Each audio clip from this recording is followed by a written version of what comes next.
voltando para o texto bíblico também, os evangélicos, eles são predominantemente fundamentalistas. Eu tenho minhas dúvidas. Por quê? Por mais que se force determinadas leituras, essa forçação é muito conveniente, é uma leitura de ocasião, muitas vezes. Por exemplo, voltando para o texto de Romanos, há diversas leituras. Eu estava pegando aqui, por exemplo, a teologia do Novo Testamento do Goppelt, que é uma teologia que em todos os seminários o pessoal recomenda aí, a teologia do Novo Testamento.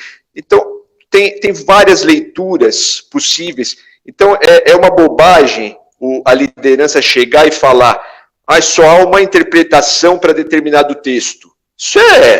Isso é toda essa discussão de sujeição e submissão, tá?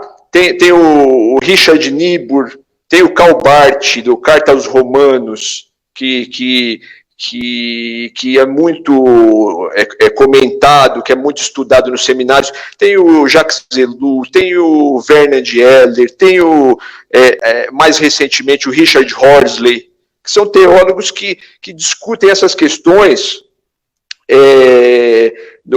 sobre a autoridade, se é constituída por Deus, o que não é. Então, por exemplo, o Jacques Ellul, ele fala, eu vou citar umas leituras aqui só para dar uma pincelada, para colocar as pessoas que falam assim no senso comum, toda autoridade é constituída por Deus. Então, só para dar uma pincelada nessas leituras, por exemplo, o Jacques Ellul, ele fala, olha, a gente tem que ler Romanos 13 com base em Romanos 12, que Romanos 12 que é amar os vossos inimigos, combater o mal com o bem. Então, Romanos 13, a autoridade é o inimigo. Então ele pega o contexto de Romanos 12. Só para uma leitura, por exemplo, o Goppelt, que ele vai falar? Ele vai falar a sujeição no sentido de adaptação à ordem existente, à ordem política. Não como uma sujeição à autoridade, mas o cristão atuar conforme a ordem política.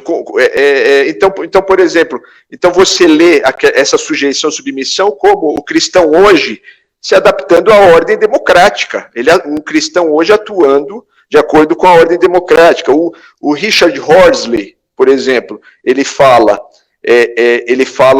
numa leitura, contextualizar a leitura a partir de baixo, né? Então, por exemplo, esse texto tem que ser lido a partir de uma perspectiva da comunidade de escravizados, perseguida. Então, essa é uma mensagem para preservar aquela comunidade, para ela não se rebelar, para preservar a vida daqueles cristãos.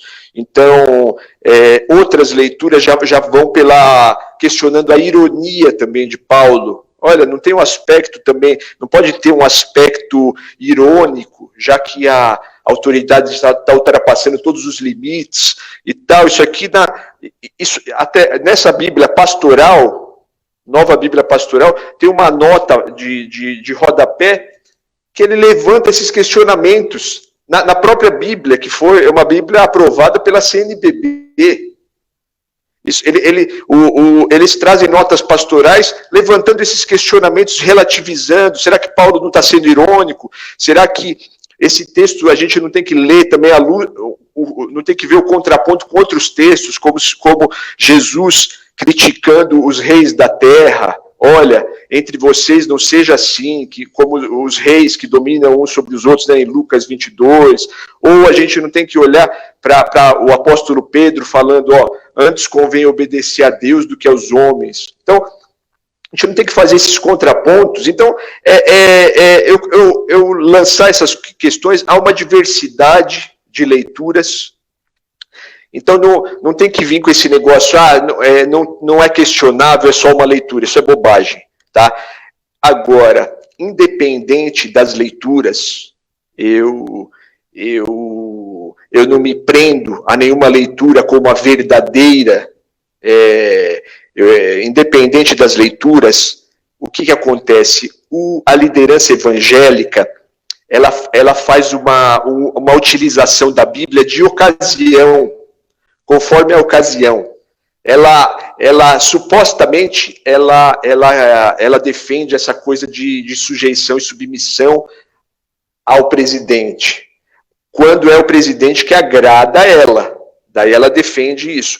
Então, o que eu já comentei com vocês, por exemplo, as lideranças, elas falam, não, nós não misturamos religião com política, né? Aqui não se mistura. Mas a liderança, ela convoca um jejum e oração pelo Brasil. Quando ela convoca um jejum e oração pelo Brasil, isso quer dizer, é um jejum e oração apoiando o governante. Quando ela convoca um jejum e oração contra a iniquidade, ela tá usando aquilo ali contra o governante. Então, é uma utilização. Ela vai utilizar Romanos 13 quando ela apoia o governante. Olha, nós temos que ser sujeitos. Quando ela não apoia, ela não vai usar o texto de Romanos 13. Então, esse fundamentalismo não é fundamentalismo coisa nenhuma, entendeu? Não é fundamentalismo coisa nenhuma. É uma leitura de... Quando convém, ela é fundamentalista. Quando não convém, ela não é coisa nenhuma. Então, eu tenho as minhas ressalvas para falar de fundamentalismo, a mesma coisa da moral restrita. Eu tendo a ler como as lideranças caminham mais para esse projeto de hegemonia religiosa.